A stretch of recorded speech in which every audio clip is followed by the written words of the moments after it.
Have you ever bought something small, only to find yourself thousands of dollars deeper in debt just a few months later? Most of us believe we are in full control of our spending. We think that a new phone, a better television, or a fresh coat of paint in the hallway is just a simple, isolated choice. But today, I'm going to show you that there is a silent killer lurking in your living room, and it is quietly draining your retirement savings. This invisible force is not a market crash or a bad investment. It is a psychological chain reaction that has destroyed more fortunes than the stock market ever could. If you are over 50 and working hard to protect your nest egg, you cannot afford to ignore this. In the next 10 minutes, I will reveal how to stop this cycle and ensure you never become a financial burden to your children. To understand what is happening in your home today, we must travel back to France in the year 1765.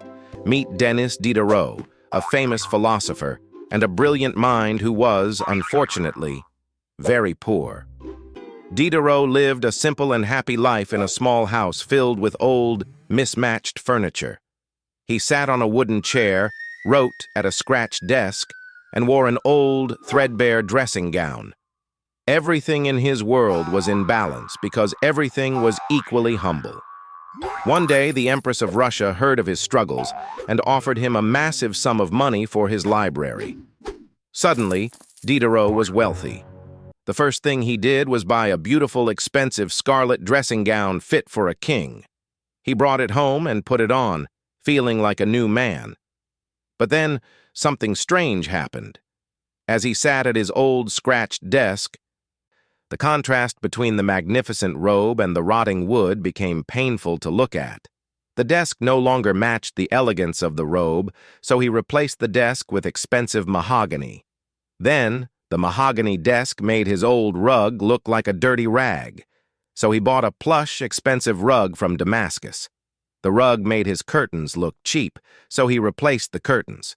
One by one, every item in his house was replaced to match the quality of that first scarlet robe. By the time he was finished, he had spent all of his money and was broke once again. Diderot later wrote a famous essay called "Regrets on Parting with My Old Dressing Gown." He said, "I was the absolute master of my old gown, but I have become a slave to my new one." This is what psychologists now call the Diderot Effect. It is the introduction of a new possession that results in a process of spiraling consumption. You might think that you do not buy scarlet robes, but the Diderot effect is weaponized in modern marketing today. Think about the last time you upgraded a major part of your life. Let us look at a common example for many American households. The kitchen renovation. You decide to spend $10,000 to replace your old, dated cabinets. It seems like a reasonable investment in your home's value, but once those sleek modern white cabinets are installed, your 10-year-old refrigerator suddenly looks disgusting. It works perfectly fine, but visually, it clashes with the new kitchen. So you spend $2,000 on a new stainless steel fridge.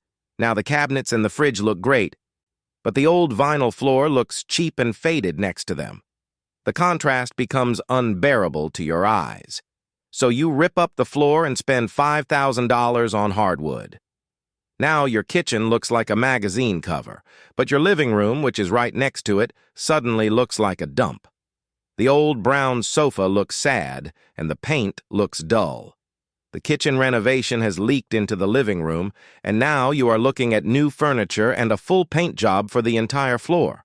The final cost was not $10,000, it was $35,000. The cabinets were your scarlet robe. They were the anchor item that set a new baseline for your entire life.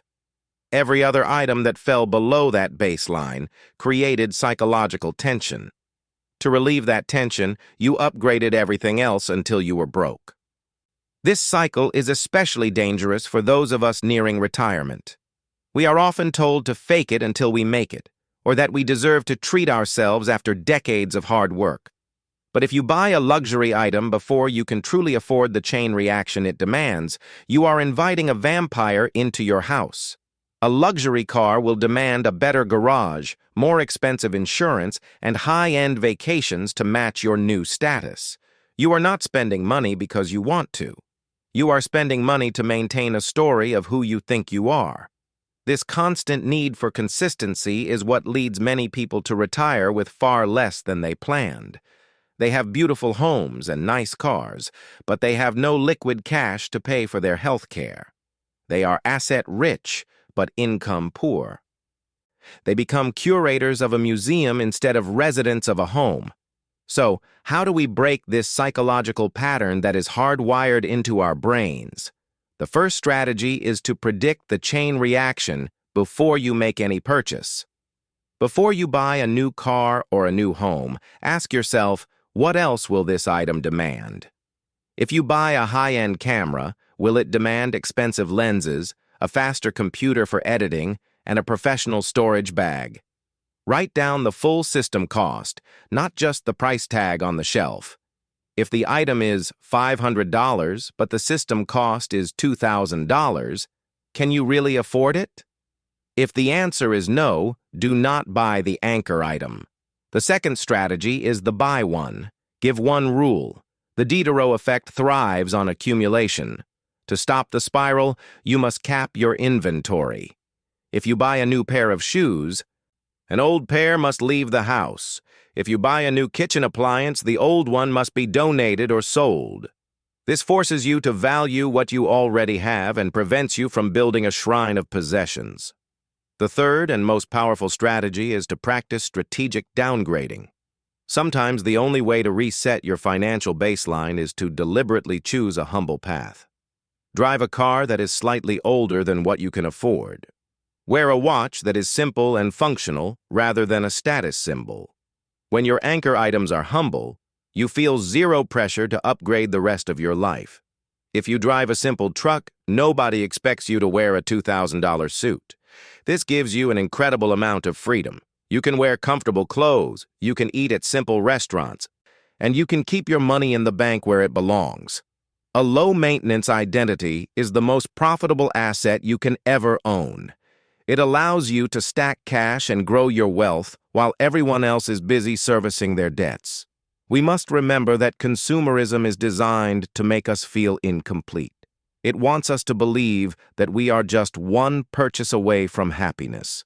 But Diderot taught us the truth over 200 years ago. That one purchase does not finish the puzzle.